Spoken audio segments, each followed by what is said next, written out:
Millennium de Cardiff.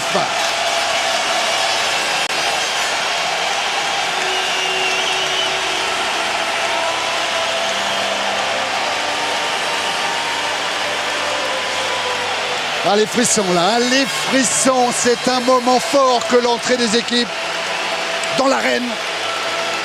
Pour un match coup près, il n'y a plus de points de bonus, ni offensif, ni défensif, il n'y a plus de calcul.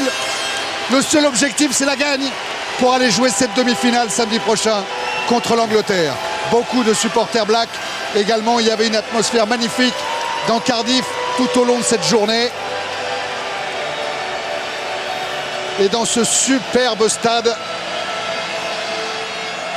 les Français vont jouer leur avenir, tout comme les Néo-Zélandais, vainqueurs de la première édition de la Coupe du Monde. C'était déjà il y a 20 ans. Les hymnes nationaux, en commençant par l'hymne de la Nouvelle-Zélande. Pays de 4 millions d'habitants, le pays du long nuage blanc.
Le Premier ministre de la Nouvelle-Zélande a fait le déplacement à Cardiff pour soutenir les joueurs de Richie McCaw. Mais maintenant, c'est l'heure de la Marseillaise.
De la ferveur dans cette Marseillaise, Cédric Emmons disait cette semaine, là on prend du plaisir et si on se fait plaisir, on est dans le vrai, une atmosphère complètement différente de celle qui a précédé le match d'ouverture contre l'Argentine, beaucoup plus de sérénité, de détermination chez les Bleus, au moment où les All Blacks vont exécuter leur haka.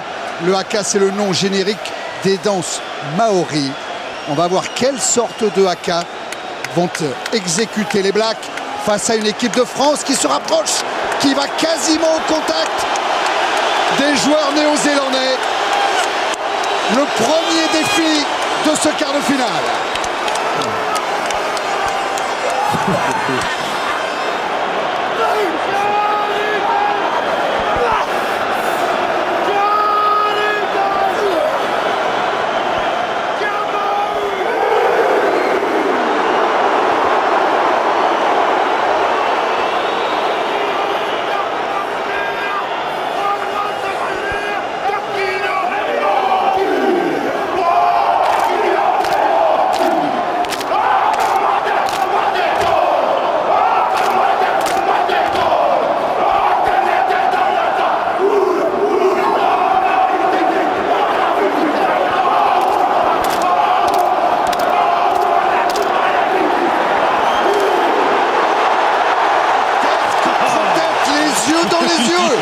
Le défi terrible entre Néo-Zélandais et Français sur ce haka.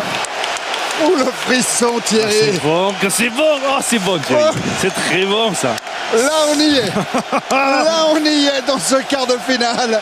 Ça va être chaud sous le premier ballon. Ça va être un vrai combat. Vous avez vu, Thierry, sur la manche des Blacks 1987, c'est le premier titre, la première Coupe du Monde. C'est là qu'ils ont